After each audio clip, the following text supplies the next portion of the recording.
Hello everyone. Before we get started, make sure to like and subscribe, and leave a comment saying where you're from and when you watched. That way, YouTube will continue to show you stories like this.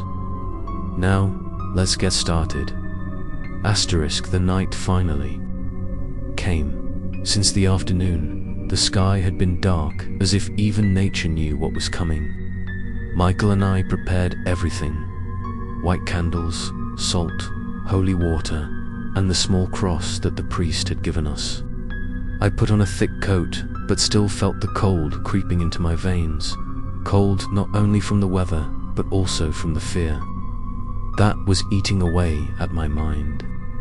Michael was silent all the way to the forest, only occasionally tightening his grip on the notebook in his hand, as if drawing courage from those old words. When darkness fell, we stood before a clearing with a giant tree. The flashlight shone brightly, but its light seemed to be swallowed up as soon as it entered the hollow of the tree. The atmosphere was thick. Every breath came out in white smoke. I felt like this place no longer belonged to the human world. Michael began to sprinkle salt to form a protective circle, and I placed candles around it. The unusually cold wind blew, causing the fire to flicker, but I tried to keep it from going out. We stood in the circle, waiting. Time passed slowly. Each minute felt like hours. Then suddenly, a sound rang out. At first it was just the wind whistling. Then it gradually turned into a whisper. The familiar voices returned. This time, not just my mother's, but the voices of my deceased family members, those I had loved. They called my name, pleading, begging. I clenched my hands, tears welling up, but I knew it was all a trick of the entity. A laugh echoed throughout the clearing. From the hollow of the tree, a thick, black shadow poured out like smoke, swirling in the air and gradually condensing into shape. The mimic appeared, tall, thin, long hair hanging down, eyes glowing a bright blue. It walked step by step towards us, each step shaking the ground.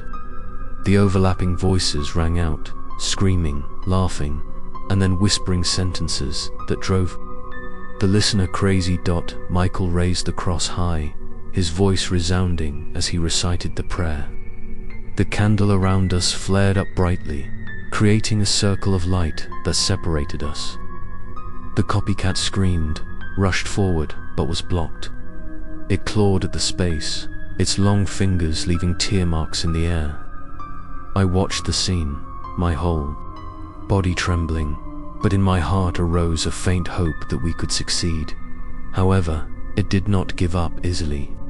It began to transform, its body twisting and turning into the shape of my mother, its eyes gentle but empty. It reached out its hand, calling me softly in a loving voice. My heart clenched, my feet almost lifted up to step out. Michael shouted loudly, pulling me back, his voice hoarse. "Don't look at it, that's not your mother."